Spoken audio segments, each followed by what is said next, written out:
I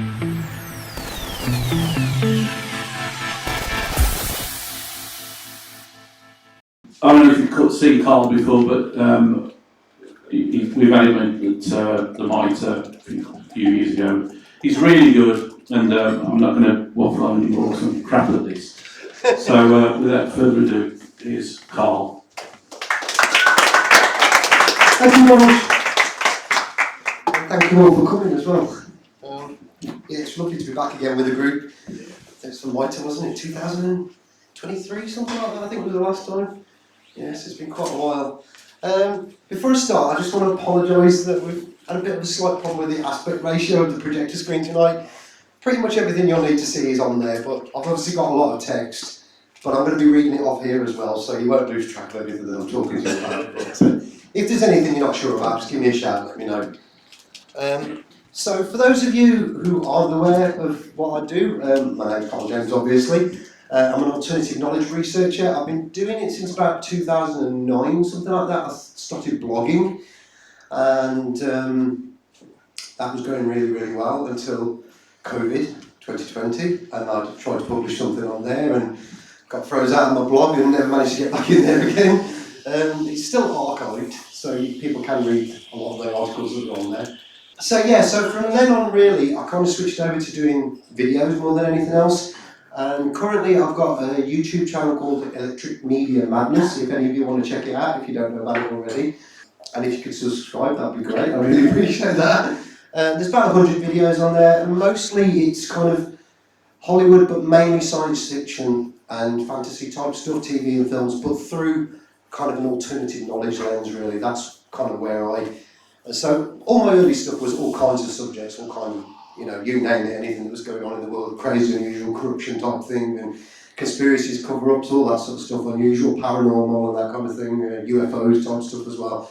But for certainly the last 10 years, it's been kind of focused down through the lens of Hollywood and that kind of thing. So with that in mind, tonight I'm going to be talking about Ridley Scott, and the subject is Aliens, AI and the Occult. So, for those of you who perhaps aren't familiar with him, I hope most of you are, but I will give you a bit of a rundown of the type of films he's made. But he's one of the most renowned and celebrated film directors in Hollywood. Keen compositional eye, meaning most of his films are visually stunning. He's known for loading his films full of all kinds of themes and imagery, and they function on all kinds of levels of interpretation, and it shows that he has an understanding of the effect that archetypes and symbolism has on people. I will get into that in a minute because there's a specific reason why he's very good at doing that kind of stuff. So he's well schooled right from the outset of his career. He studied at London's prestigious Royal College of Art, got his first postgraduate job as a designer at the BBC, and he was almost responsible for designing the Daleks in Doctor Who. But he was given another job at the last minute and he didn't get that job. So the late 60s, his brother and Tony Scott, famous film director as well, he directed Top Gun, I will be coming to that. They established Ridley Scott Associates, which was a film and commercial production company, and by the early 80s, Ridley Scott had already directed over 2,000 commercials, and as I pointed out here, note that adverts are PR, so public relations, and PR involves targeting the public's subconsciousness and via themes and icons, and you can really see that in his films because that's kind of what his selling point was really. So he's literally in the business of selling ideas to people. So just to give you I'm not going to go through all the films he's been involved with here, but these are some of the key ones that you might be familiar with. His first major feature film was called The Duelists, famously directed Alien, Blade Runner, Legend, Thelma and Louise, G.I. Jane, Gladiator, Hannibal, Black Hawk Down, Kingdom of Heaven, American Gangster, Prometheus, The Martian, Alien Covenant, The Last Duel, House of Gucci and Napoleon. And I'm going to be touching on a lot of these films as we're going on. And he's also produced or executive produced regularly through his production company Scott Free, numerous other television shows and films as well. What I'm going to concentrate mostly on in this talk is the three Alien films, Alien, Prometheus, Alien Covenant, and the other one is Blade Runner.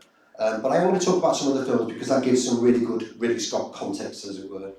So regularly uses motifs and ideas from the esoteric and occult realms. He likes to look into questions about human existence, consciousness, memory, humanity's place on Earth, the larger reality around us, and he also likes to allude to darker forces at work steering and controlling humanity. And because of that, there's a lot of people that do believe that Ridley Scott is kind of on a par with Stanley Kubrick, you know, that he might be a bit of a whistleblower, that he might be putting ideas out there. I'm not one of those people that thinks that. Now, I will get into why as we go on. He does know a lot of stuff, and he does tip us off to a lot of agenda type stuff that goes on in the world, but I don't think he was that sort of altruistic person that perhaps Stanley Kubrick was. So this idea of it, contrary to the Hollywood good guy, he's well informed, puts lots of revelatory material in his films, and his agendas and motivations, they seem quite muddled and contradictory. So this is my take on it, really. He shows signs of being what I call an agenda player within Hollywood. He's well connected, regularly allied himself with some highly questionable individuals, groups and organisations. And I'm going to get into some of them now. Start with the military-industrial complex. Born into a military family, his father, Colonel Francis Percy Scott, was an officer in the Royal Engineers, and his elder brother Frank had a career in the Merchant Navy. And he actively sought the assistance of the US military-industrial complex for many of his films. I'm going to come to some examples of that in a moment. And he's always voiced his full support for the role of the military. So this is one example, G.I. Jane, and there's an excellent book called Operation Hollywood by David L. Robb, and he wrote about G.I. Jane in his book. He said, Scott bent over backward in 1996 in an attempt to appease the Pentagon and get them to provide assistance for the making of G.I. Jane, which starred Demi Moore as a female recruit trying to get into the Navy SEALs. In the end, however, Scott couldn't change the script enough to satisfy the Navy, but it wasn't for lack of trying. And there was this series, short-lived series called American Fighter Pilot as well, co-produced with his brother Tony Scott, a reality TV series as they called it, and it documented 3 male US Air Force officers in training. 7 episodes were filmed throughout 2000, but CBS shelved the project. And then 2 months after 9/11, Karl Rove, senior advisor to George W. Bush, helped the Scott brothers to get the episodes aired, and they cited media's post-9/11 obligation to produce morale-building programming. Thankfully, it was a commercial and critical dud, and New York Times writer Karen James described it as one long, unconvincing commercial for the Air Force. And as I mentioned before, Ridley Scott's brother, Tony Scott, directed Top Gun, which is possibly, I think certainly in my opinion, his most profitable Hollywood military PR film ever made. And I want to note as well, very briefly, I haven't got too much time to get into the subject here, but the death of Tony Scott as well. Allegedly threw himself off a bridge, San Pedro Bridge, on the 19th of August 2012. It's a very convoluted and lengthy subject. I encourage you to look into it.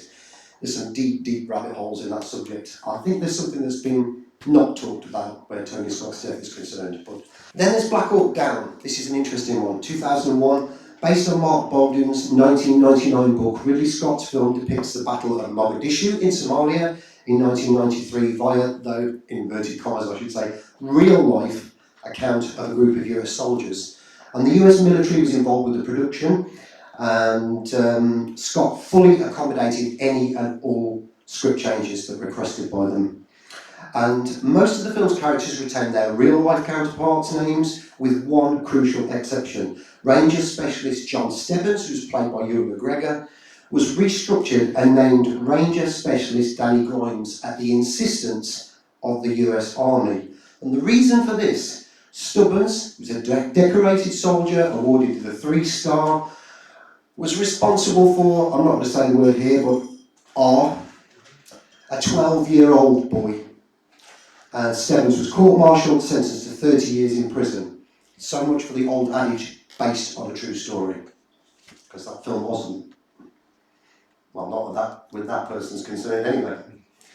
So jumping back for a moment to Operation Hollywood, the book by David L. Robb, he underlines the larger problem. He said, by insisting that the producers change the name of the real-life hero turned child artist, the Army violates its own rules, which are contained in the Producer's Guide to US Army Cooperation with the Entertainment Industry, published by the Army's Office of Public Affairs. According to these guidelines, the Army will provide assistance only to films that depict real people and real events if those people and events are portrayed in an authentic manner. The Army Manual also states that production must be authentic in its portrayal of persons, places, actual military operations or historical events. Using Stebbins' name in Black Hawk Down would have been authentic, but it also would have been embarrassing. So it had to be changed because the Army is really less interested in authenticity than it is in positive images. We'll jump away a little bit now from the military. I suppose it is sort of tangentially connected. To NASA, Ridley Scott's The Martian, 2015, significant support from JPL and NASA. The production crew consulted multiple departments, toured the facilities, extensive access to NASA's data about Mars and space travel, that kind of thing, space vehicles. And the film naturally reiterates all of the official narratives about Mars, space travel, and Scott called the film a love letter to NASA. And of course, National Aeronautics and Space Administration, the official acronym is that, but we'll say never a straight answer. That's what I think anyway. So speaking of being truthful, being honest, that kind of thing, Ridley Scott's got a very strange approach to all that subject. He has this disregard for historical authenticity. He's misled people with muddled claims of honesty, and he once famously said, "I'm a movie maker, not a documentarian. I try to hit the truth." Doesn't necessarily mean to say that he's going to. And when his film Napoleon came out, it was lambasted by critics. They say it's historically inaccurate. His response to this: "When I have issues with historians, I ask, 'Excuse me, mate, were you there?' 'No, well, shut the up then.'" And it demonstrates a pattern of Ridley Scott not being overly concerned with artistic truth or honesty. It's an abstract concept to him. And does that apply to his attitude away from Hollywood? Well, yes, it does, because one of the things that he was involved with was this video from Common Purpose, 2009. We'll get into. There are no easy answers, and Common Purpose is no easy ride. It challenges every personal and professional prejudice you have. It's unsettling. It's also the best learning I've ever done. Most organisations see diversity as a threat, a legal tripwire that must be carefully negotiated. Common Purpose reveals it as a strength that can open up huge new opportunities. Someone wants to find partnership as the suppression of loathing in pursuit of funding. Common Purpose sees it as the catalyst for dramatic social change. There's a whole new generation who see both party politics and office politics as irrelevant to their lives. They're looking for their own ways to change the world, and they're looking to Common Purpose to help. We cannot wait for great ideas from great people to solve society's problems. We must look to each other. In a democracy, every one of us has the power to transform our own lives and the lives of the people around us. That is what democracy means.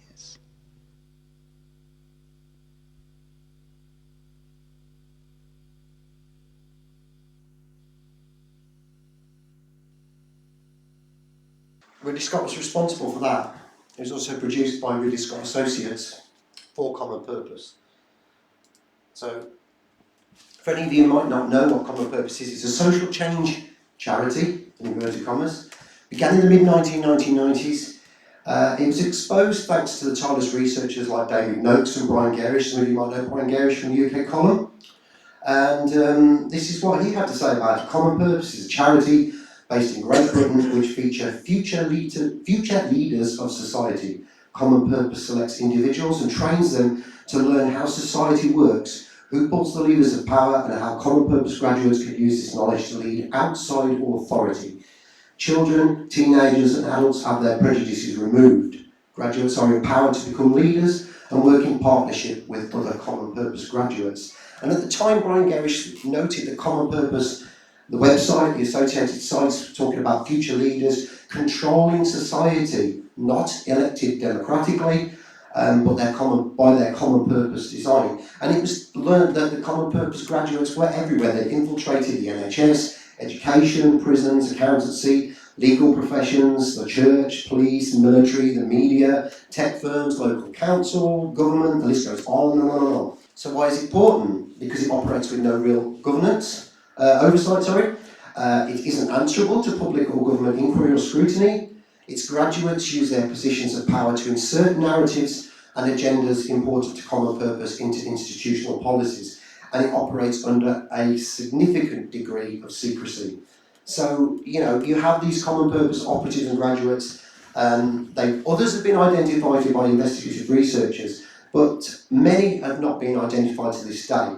And I ask that question, wouldn't you want to know if your local councillor or your child's school head teacher or even your Prime Minister for that matter was a common purpose graduate? Because what you have there is a conflict of interests. They're elected by the people, on behalf of the people, but they've got other motivations. And that brings me to something else that Brian Gerrish said. He discovered that those involved with common purpose were encouraged to be loyal to common purpose first and foremost, before their professional or their personal interests. And he looked at the strict adherence to Chatham House rules of confidentiality established by the Council of Royal International Affairs in 1927. The rule states, when a meeting is held under Chatham House rules, participants are free to use the information received, but neither the identity nor the affiliation of the speakers nor that of any other participants may be revealed, nor may it be mentioned that the information was received at the meeting. That to me sounds like a secret society. Sounds like Freemasonry, amongst other things. There have been a few identified graduates. I've got one example here. Film and TV director Babak Goodzadi worked for a number of years at Ridley Scott Associates, and he worked on Scott's 1492 Conquest of Paradise, and the Common Purpose website, Exposed website, lists him as graduating this Common Purpose Matrix training in London in autumn of 2003. So we have a connection there, but obviously we have a more direct connection in that Ridley Scott directed that commercial for Common Purpose. So there's some things to consider. Did he do that job for them out of the Chatham House rules of loyalty and confidentiality? Did they apply to him? And if they did, that's very worrying implications indeed. And how far was he involved with Common Purpose beyond that, beyond the making of that promotional video? Did he attend any courses? Did he go to any training or anything like that? Was he even a graduate of Common Purpose? Or was, as I put it here, was it just a good payday for him? You know, beyond that? I don't know. But if you look into this idea of what Common Purpose stood for and still stand for, social engineering, social change, all that kind of thing. And we're seeing a lot of that going on at the moment. We're seeing a lot of chaos creation in the world.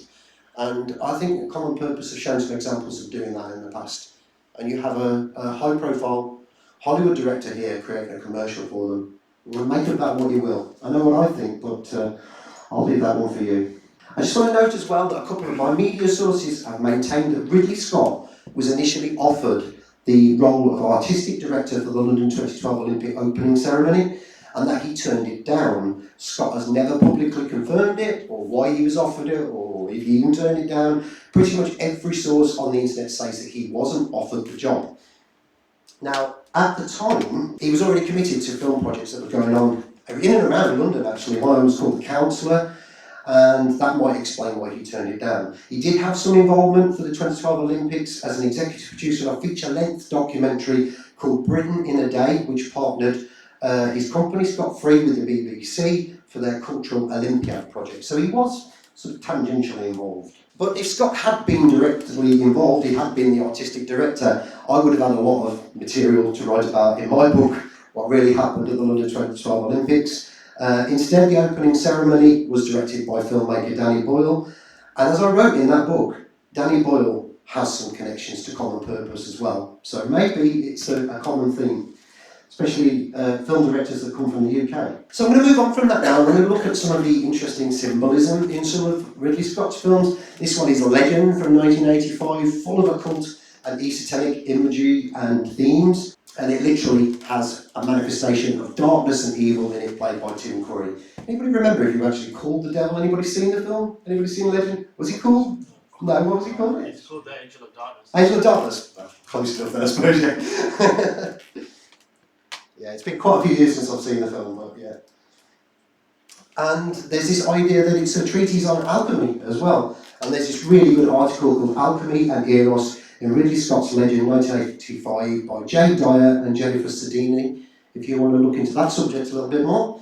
Then we have the TV series Raised by Wolves, 2020 to 2022, produced by Ridley Scott and his company Scott Free. He also directed the pilot episode of it, and that's heavily about AI and transhumanism. The central plot being about two super intelligent AI robots playing mother and father to a set of cloned biological embryos and raising them as a so-called family. Interesting series, a lot of interesting ideas in it, including this idea that it's a take on Gnosticism. Another great article worth checking out here, a Gnostic take on Raised by Wolves by Daniel Morante, and he does make a really good case for that argument. 2012, Ridley Scott executive produced Fame, a commercial to promote Lady Gaga's infamous black goo perfume. Very dark. I almost put some clips from the video in this talk, but no, I'm not going to inflict that on you at all. Very dark, very disturbing. Thematically, it tied in around about the time with Prometheus that Ridley Scott directed as well. I'm going to come to that again in a bit. But yeah, the world of Lady Gaga is enough to give anybody the shivers. People have talked about Lady Gaga possibly offering some clues to the fact that she knows the system that she's involved with and she's trying to expose it. You know, I sit on the fence on that one, but it doesn't change the fact that she's involved with the system. She still rocks all the relevant symbolism and imagery at every opportunity she gets. So, again, make of her what you will. But it is interesting that Ridley Scott paired himself up with her. And the perfume ad itself, very ritualistic in nature. And unsurprisingly, the ad's production designer was Nathan Crowley. Nathan Crowley worked with Christopher Nolan on some of his films. I think he worked on Interstellar as well as the Batman films. But particularly he's notable because he was related to what some people called the most evil man that ever lived, Aleister Crowley. He once said about him, he's a direct relative. He's my grandfather's cousin, but we were never allowed to even mention his name because we were a very Quaker family. That said, Nathan Crowley's imagery in his production design, you know, there's a lot of similarities there between him and some of the stuff that Aleister Crowley was putting out there when he was alive. You know, occult, esoteric beliefs, practices, that sort of thing. So we're getting to Blade Runner a little bit now, 1982, and that film really does go through all of it, the gamut of it. You've got the classic sort of thing that you see in these types of films, the secret society symbolism, the checkerboard, you've got the 8 pointed stars, the chest, the capitalist pyramids, lots of black sun and Saturn worship imagery in that film as well. Got associated owl and bird symbolism, snake and serpent symbolism. Got the associated all-seeing eye, Egyptian columns and pyramids, the pillars, symbolism, that sort of thing. And that kind of imagery is readily associated with, amongst other things like secret societies, Freemasonry.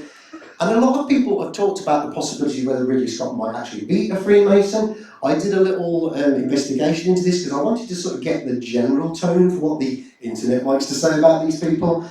And every kind of internet chat or AI type thing that came across it, they were really quite muddled on it. Some people were, some of these, I should say, AIs and search into that, some of them were actually saying that there is some evidence that Ridley Scott might be a Freemason. Others were saying no. I couldn't find anything definitive.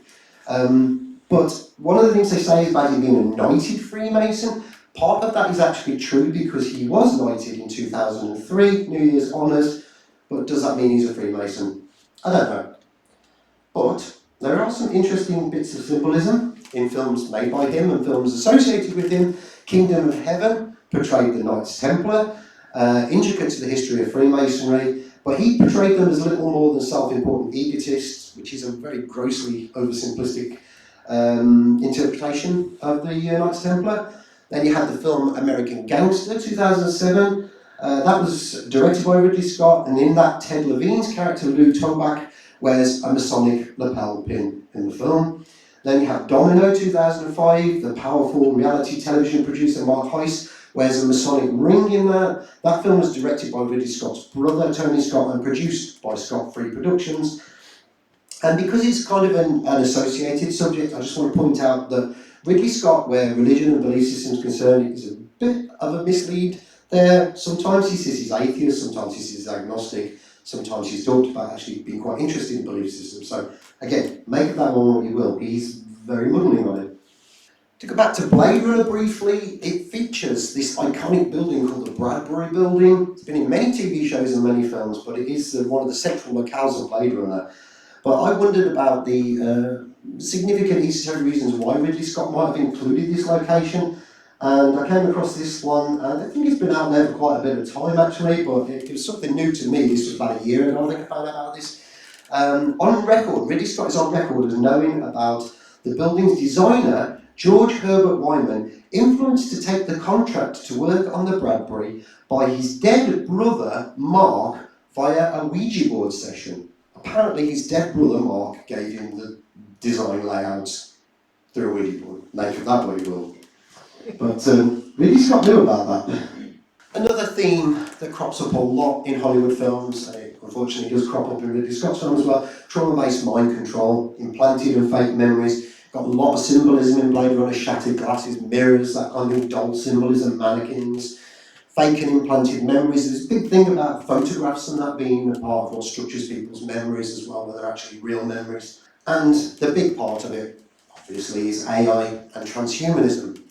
And both the film and Ridley Scott himself were massively inspired by Fritz Lang's seminal silent era film Metropolis, one of the earliest films actually to display this idea of transhumanism via the Maria character, the Maria robot, an AI character. And Metropolis directly and extensively references this thing called the Occult, Babylon Alamantra, I think it's pronounced sometimes Alamantra in other sources, ritual, and this thing called the Scarlet Woman as well. That is relevant to Ridley Scott, I will get to. It's not like I've gone off on a tangent here, but I will get to that in a moment. I just want to briefly mention Jack Parsons, pioneering JPL and NASA rocket scientist. He was also an alchemist and occultist, chosen by Aleister Crowley himself. Can you tell us what JPL means, please? Oh, sorry, it's Jet Propulsion Laboratory. So it was kind of like ran in tandem with NASA at the very, very beginning. I think it predated NASA actually, but a lot of the people, and many of you might know here already, that there are a lot of occultists and Freemasons in NASA, and there were a hell of a lot of NASA JPL occultists, and Jack Parsons was one of the key ones. He was like one of the founding people, rocket science, that kind of thing, rockets to the moon and all that thing eventually, as it was going to be. So he experimented with what basically would be like the primer material, so it was like chemicals and things like that. So the cover for it, I'm sure he was trying to create rockets and explosives, but he was also doing sort of chemical experiments and things like that with it as well, trying to sort of work with the primer material, which is interesting because I will get back to that shortly. But so yeah. And he was also obsessed with this thing called the Babylon working. He went out into the desert, the Mojave Desert, with L. Ron Hubbard, now well known for Scientology, to complete this ritual. And like I say, it was mentioned, it's heavily mentioned in Metropolis, and Metropolis inspired Blade Runner. And the Babylon working was intended to summon this thing called the Scarlet Woman, who Jack Parsons believed was this woman called Marjorie Cameron, who he was in a relationship with. And they were intent on creating this thing called the magical child, magical with a K, an occult type entity, interdimensional, invoked into a physical manifestation. And the reason why I've just mentioned all of that was because Ridley Scott was the principal executive producer on a 2018 series called Strange Angel. And this series was about the life of Jack Parsons. It was about his rocket work with JPL. It was about his alchemical beliefs and practices. It was about his cult belief practices. If you ever get a chance to just check out the trailer for it on YouTube, Strange Angel, because it's a bizarre mix. It's like talking about all of his scientific stuff, and then it gets into this really dark territory about his life and about the weird things he was into and the stuff he was doing in the desert and all that kind of thing. So, you've got this amalgamation here of all these occult ideas. You've got JPL, you've got Jack Parsons, and you've got the Babylon working, and the Babylon working is all littered throughout Metropolis, and Metropolis is about AI, and it's also about occult symbolism as well. You have the Maria standing in front of the inverted pentagram, in the film, there's loads of imagery. And this was the primary inspiration for Blade Runner, for Ridley Scott. So he knows this stuff, he's heavily, heavily influenced by it. And mentioning there as well, because I didn't get around to it, that's actually saying this idea of the Maria character being, putting it bluntly, basically, like, portrayed as like a sex robot in the film, but also being a killer that wants to go around murdering people. Which brings me nicely back to Blade Runner, because that's the central idea of these replicant characters, these artificial beings in Blade Runner. They're usually killers or sex robots or both. And one of the things that from Metropolis, the character of Rockwang, who's a scientist and advisor to the city's royal elite, he said, "The man of the future, the machine man, no one will be able to tell the machine man from a mortal." And in Blade Runner, the motto for the Tyrell Corporation that creates the replicant characters, the robots I should say, is more human than human. So, and also the logo for the Tyrell Corporation is an owl as well, which is right for all kinds of interpretation.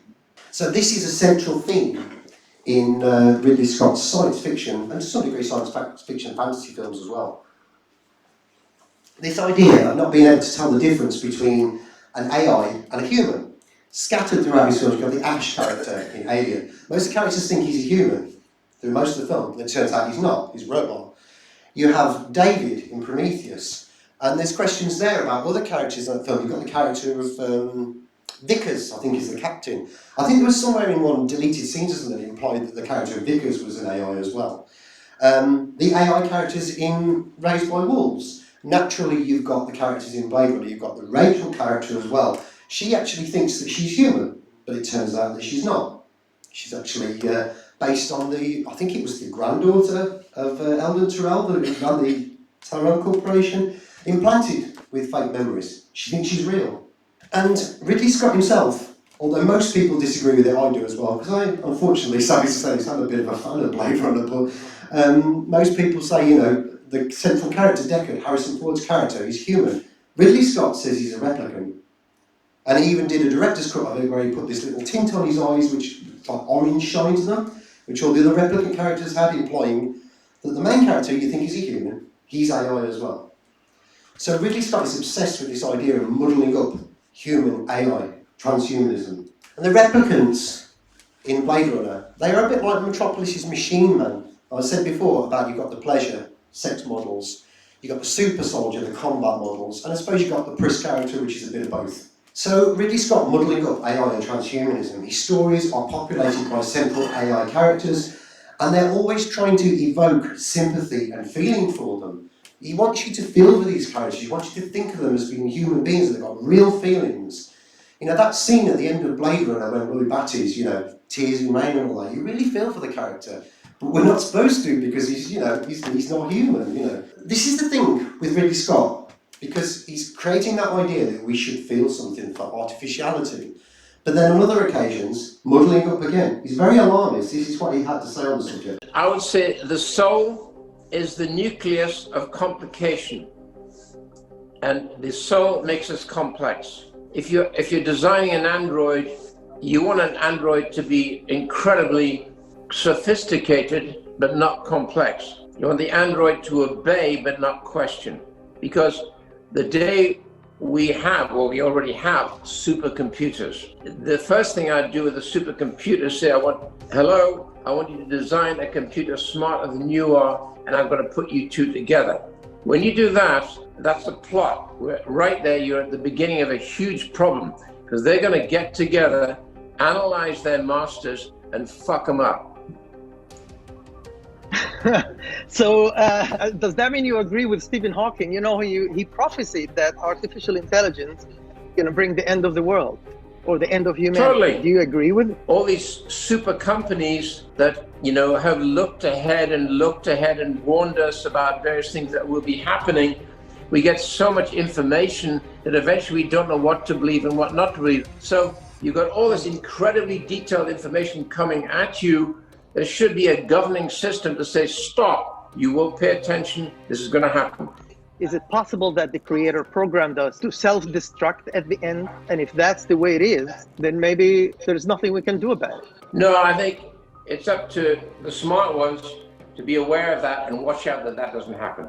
It's interesting he's talking about the smart ones being aware of it. Who are the smart ones? Are these the elites that write the AI soft programs for their agenda? Who knows?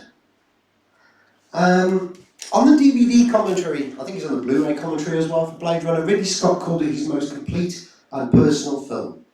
Speaking of the opening shots of the film, he said the eyeball really was a symbol of the ever-watchful eye and is the only relevance to what might be a little bit Orwellian, which would be the idea of Big Brother. So are we in the world already of Big Brother environment? It was always my theory that in the endless discussion with Hampton Fancher and Michael Dealey, they were the writers of the film, that the world would probably be owned and run by 3 corporations, maybe 2. So that idea has been floated in science fiction for a long, long time. This is predictions of the future and all that kind of thing. But what Ridley Scott is essentially describing there is a corporate technocracy, globalist technocracy. And I think you can see examples of that there. He's talking about 3, maybe 2 companies. And I immediately think of things like Vanguard and BlackRock that own like over 90% of the world's corporate wealth. So maybe, maybe he knew, maybe he was just good at predicting the way these things would go. But Blade Runner does nod to globalist corporate technocracy. You have narratives like cashless society, digital ID, tracking and tagging, surveillance, pollution, climate change, overpopulation, resource scarcity, and to some degree smart cities as well. And I picked up that one there. I haven't got my little laser pointed to show you, but the cards only. Where we're going now, digital IDs. This was 1982, so very prescient. This is interesting. May 6, 2013, Sean Young, who played Rachel in Blade Runner, she was interviewed by Red Ice Radio, and she discussed a lot of what people would call down the rabbit hole subjects. She talked about 9/11. She mentioned Dr. Judy Wood's book, Where Did the Towers Go, as well. And she voiced some observations about Ridley Scott. And she said, he's a very talented man, Ridley Scott, He obviously has connections. He's got his connections to these money sources to make these movies. But in contrast, she talked about David Lynch. She also starred in Dune for David Lynch's films, although David Lynch didn't want to ever admit that he directed it for a long time. But she starred in that film, and she said of David Lynch, I don't think he's owned by the powers that be. I don't think that they direct or control him. You can almost see the evidence of that now. I would generally tend to agree with that. David Lynch was pretty much independent most of his film career. He did a few mainstream films for studios, but he was almost like an independent filmmaker. Ridley Scott definitely is not. He's definitely always been mainstream. But in highlighting that contrast there, she's saying David Lynch, you can trust him, but Ridley Scott is directed or controlled to some degree. That's what she had to say about him. I'll move on briefly now to Alien. I'm going to get into this more depth in the second part of this talk. But like Blade Runner, it's full of symbolism. It's a little bit more subtle than Blade Runner. Ron Cobb, the film's conceptual artist, once said, Ridley wanted it to look like a Mobius-designed spaceship with all kinds of rounded surfaces with Egyptian motifs. The film has nods to the occult Saturn worship aspects. You've got this ringed planet, LV-426. You've got the rainbow bridge on the crew's uniform patches there. I think that's an Egyptian wing type thing as well, motif there. That's the Weyland-Yutani logo, I think. Aspects of black sun symbolism over there on the bottom left. Black cube, hypercube symbolism. And you've got the ringed, horned, derelict alien spacecraft as well. This is interesting. If I do manage to get recorded this, I want to give a shout out to my friend Menna, who in fact told me about this article, because I didn't know about it. It's called 10 Secrets Behind Aliens Nostromo Ship You Didn't Know.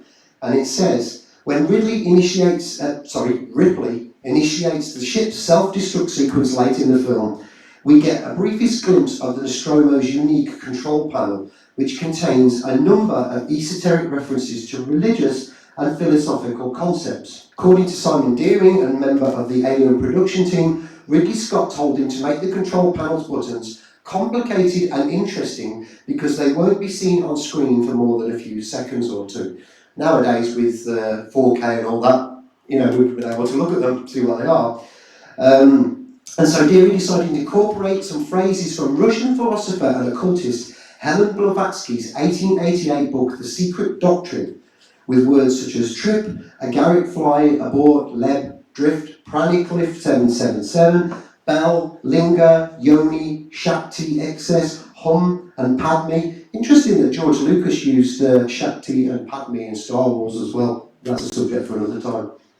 But they're all visible on the panel. You can check them out if you've got the means to look at them in sort of glorious HD, all that kind of thing. And so, for those who perhaps aren't so familiar with it, Blavatsky's Theosophical Society was a patchwork belief system. It encompassed the likes of the occult, Hermeticism, Western esotericism, Hinduism, Buddhism, Gnosticism. It was heavily inspired by various late 19th century works of science fiction and fantasy, but ironically in turn, it went on to inspire a lot of subsequent science fiction as well. I think you find a lot of the roots of science fiction are in Theosophy.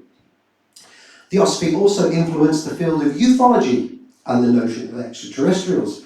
And the noted researcher Christopher Hugh Partridge in his 2003 book UFO Religions maintained that pretty much all of the spiritual belief systems that were spawned by the subject of aliens and UFOs could be traced back to Theosophy, most notably via the parallel spiritual hierarchy concept. That leads me nicely into the subject of extraterrestrials and the occult being an interconnected subject. So this is Prometheus 2012. It was a prequel to the classic 1979 film Alien. And Ridley Scott described Prometheus as a metaphor for challenging the gods. And the plot, for those of you who aren't familiar with it, involved tall, almost giant-like, that is relevant, I will come to why I'm putting emphasis on that, giant-like, ETs using bioengineering black goo substances to seed life via genetic manipulation on other planets, including the Earth. So Prometheus was inspired by a number of sci-fi sources, many of them transhuman in narrative, others occult, esoteric, and one of these sources was H.P. Lovecraft. And there's an interesting section from Lovecraft's Dagon. It reads, "There was nothing within hearing, nothing in sight save a vast reach of black slime. Yet the very completeness of the stillness and the homogeneity of the landscape oppressed me with a nauseating fear." Note there, the black slime and nauseating fear motifs, which are prominent in Prometheus. Lovecraft also inspired the creator of the alien creature, H.R. Geiger. Geiger was an occultist, contrary to what some people might read on the internet, but he definitely was. And his second wife, Carmen, confirmed that he had a fascination with the occult and people like H.P. Lovecraft and F.M. Mura. G.B. Marion, in the fascinating article The LV 426 Tradition, mused about this. "I'm fairly certain Geiger was also inspired by a British occultist named Kenneth Grant. Once a disciple of the infamous Aleister Crowley, Grant was obsessed with what he called the tunnels of Set, which are supposed to be these astral wormholes that loop back and forth between various alternate universes. He was the first occult author to suggest that H.P. Lovecraft was a sleeping prophet and that monsters like Cthulhu are real beings that actually exist in some other dimension. If H.R. Geiger wasn't specifically thinking about the tunnels of Set when he first envisioned the winding cyclopean corridors of that ghost ship on LV 426, he sure as hell could have fooled me." So you have the alien intervention slant to Prometheus as well. And there's another type of creation myth that's going on in here, and this is about AI. That of Peter Whalen's android David, and the latter's realisation that he has surpassed human beings in both intelligence and usefulness. And those themes are central to many mainstream discussions about AI today, and we'll get into that in a moment. Another major, and again, transhuman influence on Prometheus was Mary Shelley's Frankenstein, or the modern Prometheus. And on the Blu-ray commentary for the film, Ridley Scott spoke about the creation process that Victor Frankenstein undertook in the book.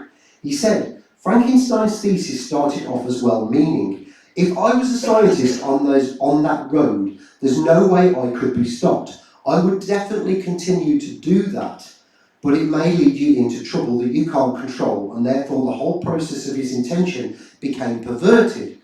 It is synonymous with technology gone amok, but the true meaning of the original story is much more complex." Mary Shelley asked, "Is it really wrong for science to create life?" So Ridley Scott, again, flip-flopping all over the place on this subject. Now he's saying that he would do it if he had the chance. He likes this idea that science can usurp nature, but then in other material, he fearmongers about it.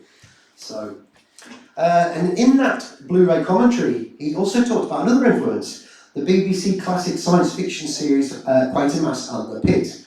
He said the screenwriter was a very creative man. He was the one to come up with the idea of pre-visitation. I think even before Eric von Daniken, they'd found a spaceship, and above it is the area called Hobbs Lane. Hob is the name of a male witch, and Hobbs Lane had been called that since the 16th century, because there's always been a strange emanation in this section of what would be the countryside. Then the little street, and so on. It was always thought that the street was haunted. I thought it would be a great idea that not that we ever used it, but the fundamental basis was there. I thought it would tie up historical facts with present-day repercussions. When people think it's a ghost, and it's not at all, it's the presence of this thing in the ground that keeps appearing because of what it is. So it's curious that he mentions male witches there, hauntings in that context, and Hob is another name for demon or devil. Then you have the name of the planet in Prometheus, LV-223. Scott called it a very romantic code name, but he didn't elaborate any further. The use of the term code name, it could be a clue, because 223 in reversal is 322, and that number has all manner of occult and esoteric connotations. Perhaps most notably, it's affiliated with the Yale University Skull and Bones Society, Secret Society, a group that lists US presidents like George Bush Jr. and Sr. amongst its ranks. So a number of years back, I was contacted by this researcher called Jason O'Dwyer about the LV-223 motif, and he said, if you look at the emblem of the skull and bones, you notice that the two bones form an X. So if you add the X to LV, you get LVX, which is Latin for light. Light, of course, synchronises with Luciferian aspects of Saturn worship. So LV-223 is clearly, as you can see there, it's a Saturn-like ringed planet. And I have got a video on my YouTube channel, Electric Media Madness, where I do look into that. Some of it's in my, quite a lot of it is actually in my books as well, Saturn worship, that kind of thing. And it's called Prometheus Lost, which is a TV show Lost, actually connected as well. And the Saturn Cipher, if you want to learn more on that subject. And Ridley Scott does get what I call woo-woo sometimes, whenever he gets into his recordings of his commentaries for DVDs and Blu-rays, that kind of thing, specifically for his science fiction and fantasy films. And I've actually caught many little nuggets of insight over the years in his commentaries, and I have put them in my books as well. So when the sequel to Prometheus, Alien Covenant, came out, I was sitting there, I got my copy of it on Blu-ray, I got my notepad there, I was ready to take notes and all that kind of thing, but it was a really, really strange one. I was all set to take these notes. He did about a 10-minute ramble about Ebola-like viruses and pandemics, and this was before COVID. But other than that, it was a very tame event. Most of it was just, he was talking about the actors, he was talking about special effects, he was talking about how they filmed it. Really not going into this sort of deep territory that he usually does when he gets into these divergent conversations. So he's kind of lacking that insight. But then I was thinking about this romantic code name, the comment that he made on the commentary for Prometheus. In the Alien Covenant commentary, he went cryptic for a moment. He's watching this scene. It's involving the crew of the ship Covenant receiving a transmission from Dr. Elizabeth Shaw, pictured there. She's the main character from the previous film Prometheus, and the message comes in the form of a song sung by Shaw. Namely, the song is Take Me Home, Country Roads by John Denver. And I'm going to go down a bit of a rabbit hole for the rest of this section of this talk now, because this was really quite profound to me. So I put a few little clips together there. It's almost like a 20-second karaoke version of this if you want to sing along. I'm not going to, but yeah, just a few little things to highlight some of the lyrics. So in the commentary, this is when he starts to get a bit cryptic for a second. He said, we had a transmission which was written way back in the original script. It was written as a prayer, and I thought, nah, can't do a prayer. That's a bit corny. So I don't know why, because I'm not a big fan necessarily of John Denver, not my kind of music, but I understand why he was successful. He had this beautiful purity, angelic purity, and Country Roads was the song that, I've emphasised this here, rang a bell with me. It felt about loneliness, being certainly on one's own. I think ringing the bell on where he came from. So John Denver names the place in the song as West Virginia, take me home to the place I belong. So I wanted to keep West Virginia in mind, because it's important, and I will come back to it. So in the commentary, he uses these subjects, whenever he gets into these sort of deep subjects, I've got an example of a bit of an interview that he did in a moment. He will occasionally, when he gets really esoteric, really down the rabbit hole, he'll say, rang a bell, or ringing a bell for him. He used the phrase in other commentaries and interviews, things like that. He's usually alluding to something esoteric, or something that he doesn't want to get too specific about, for whatever reason. So here's another little clip here. One example of ringing the bell. And it was best expressed in 2001, and it rang the bell to me on, does this make sense, an explanation for the possibility of what we call religion? In other words, there is a superpower out there, and because we don't understand it, doesn't mean it doesn't exist. And it rang the bell to me, and it rang the bell to me, and it rang the bell to me. So I have this argument that I think the term rang the bell, or ringing the bell, is indicative of something significant to Ridley Scott. So therefore, at that point in the commentary, John Denver's song, Take Me Home Country Road, was playing. He said it rang the bell for him. So I think that song is a coded cipher to a larger subject. So like I say, down the rabbit hole we go. Alien Covenant introduces the android Walter, played by Michael Fassbinder. He played the android David in Prometheus as well. And early in the film, the ship's AI system called Mother, so we've got maybe the Divine Mother there, starts the day's routine by announcing to Walter 7 bells and all's well. A couple of interesting points to note there. The ship's AI is speaking the 7 bells phrase to another AI. It's got 2 AIs talking to each other, Walter and Mother, about 7 bells. In esotericism, time, as rung by a bell, considered to be an artificial mechanism or construct just like AI. And time and its associated imagery is synonymous with Saturn worship. And the number 7 is also key to Saturn worship. And you know, you could say that ringing bells as well is all about frequencies and energy, things like that. So I looked into this 7 bells and all's well in a nautical context, nautical documentation here, relating to the tradition of ringing of 8 separate bells on old sailing ships, once every half an hour within a 4-hour watch rotation. Each bell was timed by an hourglass that took 30 minutes to empty. The bell was struck once the glass was turned. And if you study that table there, you'll see that the time intervals that the 7th bell that it was struck, it was the last to ring before midnight. And notably, subsequent ringing of that as well, the 7th bell, is at 3:30 a.m, which is what they call the witching hour, the height of the witching hour. So bells being a vital part of religion and the occult, as well. You've got things like bell, book and candle, and they're used for ritual, incantation, evocation, divination. So note the title of the film as well, Alien Covenant. If you do basic etymology of the word covenant, it means pact, agreement or promise, and a shortening of that is coven, meaning ritualistic assembly.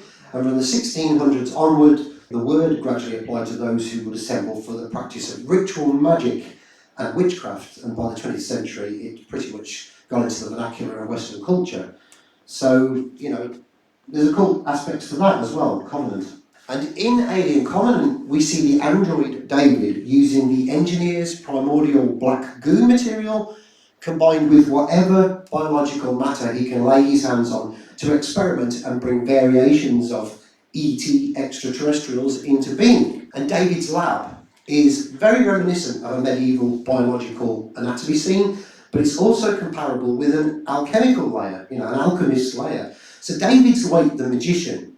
He's working with the raw elements of life, the primal material, to divine something greater. So go back to the song now, Take Me Home Country Roads. It's very specific about its setting and the tone it evokes. It says, almost heaven, West Virginia. Life is old there, older than the trees. And there's a picture here of West Virginia. And you could argue that some of the elements and the landscape of LV-223 in the film do look a little bit comparable to West Virginia. Again, the song, John Denver called West Virginia almost heaven, and Scott described LV-223 as paradise at one point in the Blu-ray commentary. And in religion, heaven is often called paradise. Alien Covenant was originally going to be called Paradise Lost, in reference to John Milton's work of the same name. And there are a lot of researchers who have said that Paradise Lost could be dubbed the occultist's Bible. And then Scott added more about paradise. He said, paradise cannot be what you think it is. Paradise has a connotation of being extremely sinister and ominous. What's that all about? I don't think of paradise as being sinister and ominous. And that brings me to some excellent books. If you get a chance to check them out, if you haven't already, they are really good books by Peter Lavender, Sinister Forces, trilogy of books. And the central thesis of those is that less tangible and long-standing sinister forces are at work in this world, and specifically, he notes in the books West Virginia. He also cites the work of researcher John Keel, who also had a lot to say about West Virginia. And in Sinister Forces Book 1, Peter Lavender wrote, no one seems to know why Indians didn't settle there, and the land itself would certainly have supported a large population in terms of fish, game and vegetation. And that sounds remarkably similar to the plot of Alien Covenant. You've got this lush world discovered by the colonists, and they decide to divert from their predestination, prompted by the bell ringing, that, as Ridley Scott called it, take me home country roads, to investigate the possibility of settling this new world. And rather than it being uninhabited, the colonists discovered the ruins of an ancient civilization there, and that is where Peter Lavender's observations do start to really synchronise with Alien Covenant. He said, what is found in West Virginia are petroglyphs and other evidence in stone pointing to the evidence of wandering Europeans. There's also a heavy concentration of Adena sites northwest and northeast of Charleston along the Kanawha and Elk rivers, sites that date to the first millennium BC. John Keel wonders if the Native Americans avoided West Virginia because of something they knew and something the Europeans didn't. Something inherently strange about the place, a sinister force. Take me home country roads, John Denver, West Virginia. Life is old there, older than the trees. And I wonder if John Denver is inadvertently singing about occult, almost Lovecraftian types of horror, the old in West Virginia, older than the trees. And is that the reason why Ridley Scott used the song, even though he might not necessarily want to admit it? He said it rang the bell for him. Do a brief little look into some of the strange, high strangeness that's gone on over the years in West Virginia. The most famous one is obviously the Mothman, immortalised by John Keel in his book The Mothman Prophecies. The story goes that from November 1966 onward, a winged creature measuring between 6 and 7 feet tall with red glowing eyes began terrorising locals in the vicinity of the town of Point Pleasant. Sightings began increasing until they abruptly stopped on December the 15th, 1967, the same day as the tragic Stourbridge suspension bridge collapse, which resulted in the deaths of 46 people. The bridge joined Ohio with Point Pleasant in, as you guessed it, West Virginia. It's also a hotspot for UFO sightings and alleged alien encounters, West Virginia. One famous case, two brothers, Edward and Fred May, and their friend Tommy Hoyer, witnessing a seeming UFO on September the 12th, 1952, in the town of Flatwoods in Braxton County, West Virginia. Subsequently, the three boys summoned several locals to join them in their search for their skyborne sighting. On top of the hill, the group witnessed a red flashing light and a 10-foot-tall creature with a hooded head and glowing eyes. Startled by the creature's hissing sounds and gliding motion, the group ran and lost sight of it. Then there's what I call the wonderfully named Indrid Coal, 1966. Woodrow Derenberger, a sewing machine salesman, returning from his home in Mineral Wells, West Virginia, following a business trip to Marietta, Ohio, stopping en route to fix a sewing machine in the back of his truck. He noticed lights on the road ahead. He watched as an aircraft that he described as being a kerosene lamp chimney which approached him. According to Derenberger, a man left the craft and approached him. The man was tall and human-looking with slick black hair and spoke telepathically. His mouth did not move. He was constantly wearing an eerily large and toothy grin. He told Derenberger that his name was Indrid Cold, that there were accounts of others who claimed to have met Indrid Cold as well. Derenberger's account captured the world's imagination. It's kind of become something akin to folklore nowadays. There are many stories in folklore and mythology and all that kind of entities that are wearing grins on their faces. And it didn't escape my attention that the alien creatures in the alien films, they're grinning away at you. Then there's the stories of the ancient, tall or giant humanoid creatures in West Virginia. Just briefly to mention that in Prometheus, the engineers, this is from the Alien Anthology website, the engineers, the giant creatures, they're described as standing 10.36 feet tall, possess great physical strength, shown to be the creators of the human race, visiting Earth during its primordial stage, still in the habit of visiting Earth, as a number of the artifacts seen at the beginning of Prometheus date from the 7th century CE, when the android David talks to the last engineer on LV-223, is seemingly understood by it, and he appears to be using a form of Proto-Indo-European Ursprach original language that was spoken by the first Indo-Europeans circa 3000 BCE. John Keel highlighted petroglyphs and burial mounds in West Virginia, and in Sinister Forces Book 1, Peter Lavender backed this up. He said, remains of ancient civilizations in the Americas that predate the Clovis migrations are routinely ignored or devalued since they don't fit the pattern. Other explanations are sought for the existence of petroglyphs in West Virginia that are written in ancient European languages. Science either assumes they are hoaxes or something anomalous that cannot be explained. So you've got this ancient European, Proto-European language that David's also speaking in the film Prometheus. Again, do you believe in coincidences? Peter Lavender added, although generally referred to as Indian burial mounds, it was acknowledged that the Indians themselves had no precise data to offer as to the origins or purpose. When asked, the Native American elders of some tribes would refer to an older race or tribe that lived in the area long before their own arrival.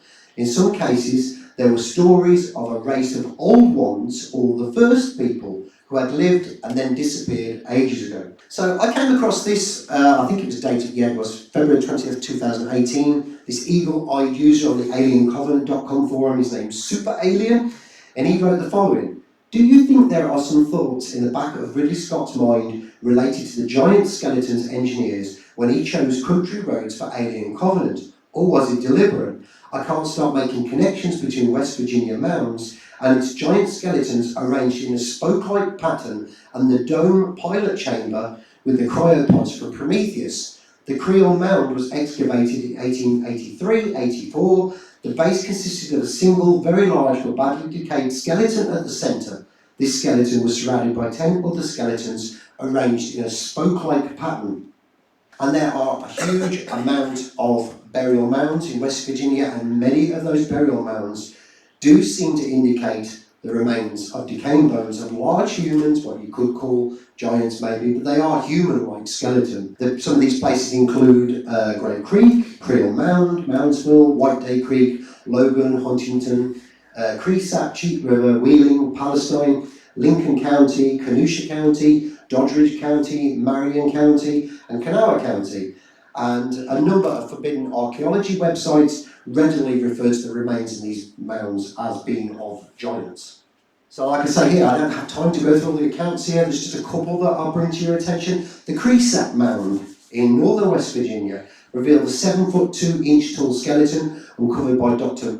Donald Dragu, creator of the section of Man at Carnegie Museum in 1959. Another example, number of skeletons ranging between 6.7 and 7.6 feet tall, discovered by children playing near the town of Wheeling, West Virginia, subsequently examined by Professors E.L. Lively and J.L. Williamson. And then if you check out this website called ancientorigins.net, they've got an extensive archive of articles about these kinds of subjects. They do go into forbidden archaeology in other areas as well, but they do cover a lot about the mounds in West Virginia. It's interesting that mainstream archaeology, probably no surprise to most of you here, mainstream archaeology, academia, they've gone to great lengths to cover this subject up. They don't like talking about giant remains and things like that. And I keep finding this pattern of the Smithsonian Institute. They've been responsible for removing, hiding and destroying some of these remains. There's even stories of them pouring liquid concrete into the mounds and just filling them up so that no one can get down there and see what's there. So, you know, what's going on there? And this is where we're synchronising Alien Covenant here. Prometheus as well, you have these mounds, and I would say, if you look at the bottom left there, the passageways jutting off from the central passageway going down, and there you have it in Prometheus, I think this was. It's uncanny to me. He's freely admitted, Ridley Scott, that Prometheus ripped on these ideas of the writings of Eric von Daniken. One of the key theses of Daniken's work is biblical evidence for a race of giants. Ridley Scott said of the engineered creatures, there are things we don't really yet understand. Are they gods? Not really. Are they higher forms of life? Of course they are. Are they more powerful than we are? Yes. And then there's this article from 2012 where he added, in a funny kind of way, if you look at the engineers, they're tall and elegant. They are dark angels. If you look at Paradise Lost, the guys who have the best time in the story are the dark angels, not God. So boil it all down, and humanity was the offspring of some dark, rogue angels. That is very bizarre. I mean, he's saying there that the guys are having all the fun are the dark ones. Again, questions. So it implies that Scott didn't really see the engineers as contextually extraterrestrial per se. Rather, at best, some kind of cryptid, giant sort of thing. At worst, he's implying that they might be like demonic or from hell or something like that. The character of David, he continues that theme of Milton's Paradise Lost in Alien Covenant, and he actually recites one of the lines from it, to serve in heaven or reign in hell. That there are a number of scholars nowadays talking about this idea of historical stories, things that are written in historical texts, religious texts, things like that, recounting of events. This idea of extraterrestrials might be biblical creatures, angels and things like that, or vice versa.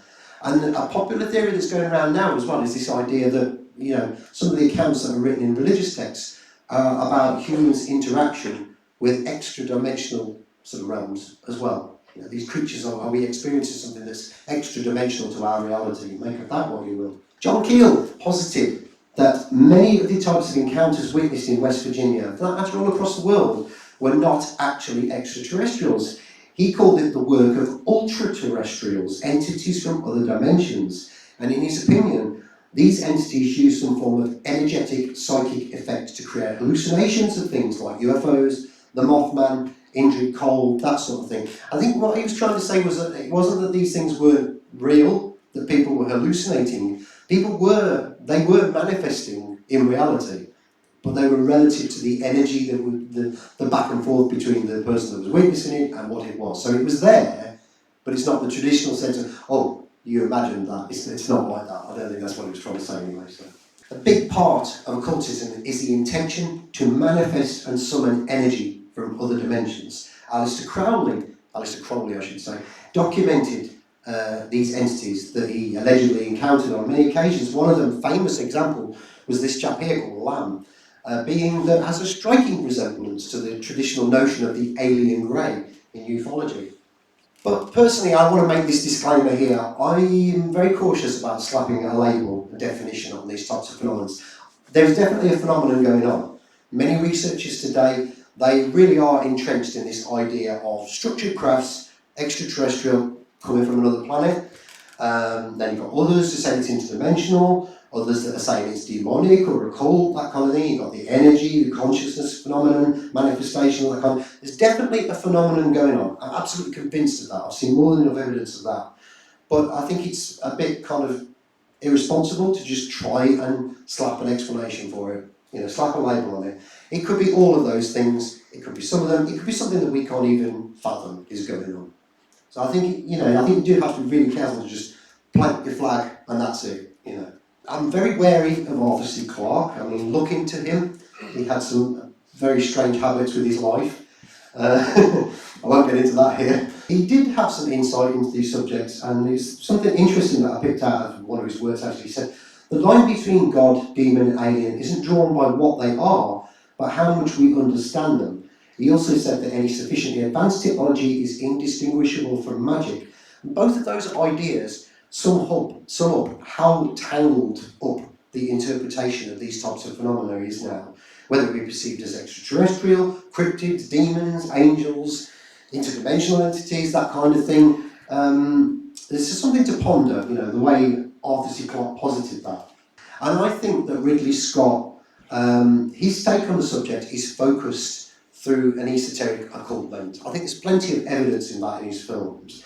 Peter Lavender once wrote, "There exists a medium in which occult powers do exist and do have an effect on the world as experienced by non-occultists, and that the evidence that is available to support this thesis is convincing and scientific." I think it's kind of like, you know, I've talked about the occult a lot in the past, in articles and books and talks and things like that. People have said, you're a bit soft on the occult. No, I'm not. I just think that there is a phenomenon going on there, and whatever it is, it's the intent behind it. If you're channeling the energy into these things, then you can manifest. And the intent is, are you doing this for good reasons or are you doing this for bad? You know, what is your motivation? There's definitely a phenomenon there, and I think people can make things happen. So I think Peter Levender's right, it does exist. And I also think that that song, John Denver's song, Take Me Home Country Roads, it's kind of a nexus point in the film. It's kind of a Rosetta Stone. It's to an occult and esoteric interpretation of Alien Covenant. And it's the key to unlocking a larger subtext about that film, and also about what Ridley Scott, I think Ridley Scott really knows. And you see lots of examples of that in his films.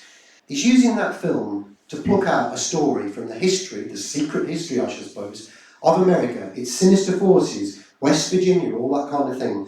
And he's retelling that story in a modern area. I would not be surprised in the slightest if Ridley Scott hasn't read Peter Lavender. Because it's uncanny. You read those books and you watch Alien Covenant. Yeah, it's deep, it's kind of layered. But I would definitely say it's there. I would be shocked if he hadn't read it. So it's a modern retelling of it in a way.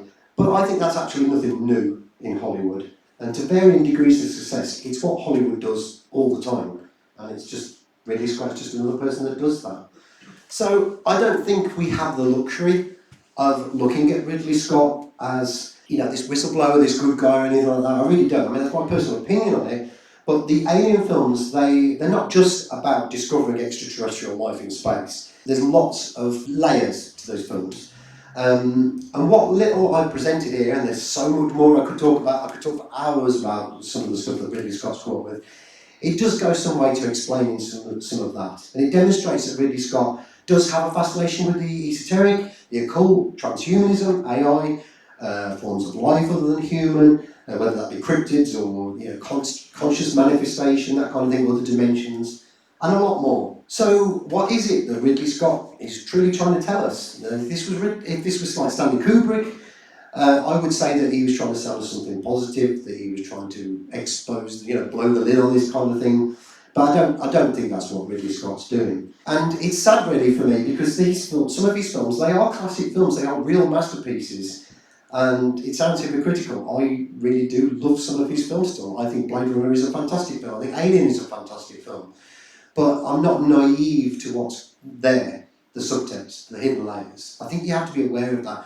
When you watch these films, you know, people say, oh, we shouldn't watch these things anymore because of what we're doing. I think as long as you keep that in mind, it's a good way to approach this stuff. You can watch them. You can still admire them, you know, sort of practically in terms of what he was doing.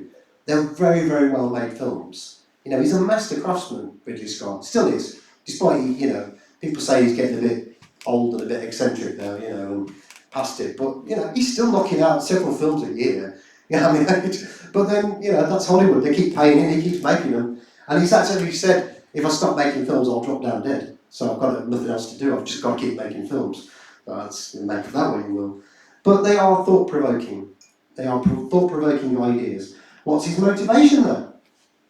I've always felt his insight, it isn't altruistic, it isn't for the greater good. That's my take on it. He's very much a part of the system. He's an agenda player throughout. I've shown examples here. He's loyalties to things like the military-industrial complex, NASA. Obviously, you've got the common purpose thing as well. He's muddling up historical truth all the time. He's muddling up AI and transhumanism. One minute he's saying we should love these robots, the next minute he's saying we should be absolutely terrified of what's coming.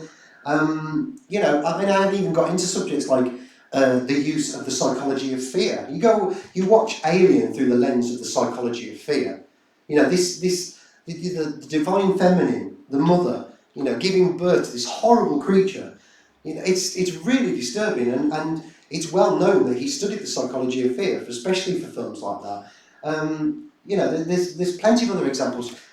You know, there's the idea of how he brutalises women in a lot of his films as well. I mean, what's that all about? You know, you've got Thelma and Louise, the trauma that Ripley goes through in Alien. You know, there's so many examples of these films where he really isn't doing any favours to the notion of the feminine, you know. And he's took a lot of criticism for it over the years, but he still keeps knocking out the ideas in his films. So the fact that he made that commercial for Steve Jobs, the George Orwell's 1984 commercial, I mean, I haven't even got into that one, you know. There's so much I could talk about. But as I say here, I suspect that Ridley Scott isn't doing us any favours. That's my take on it. But whenever I talk about these subjects, I always say I will leave all of this for you to decide what you think.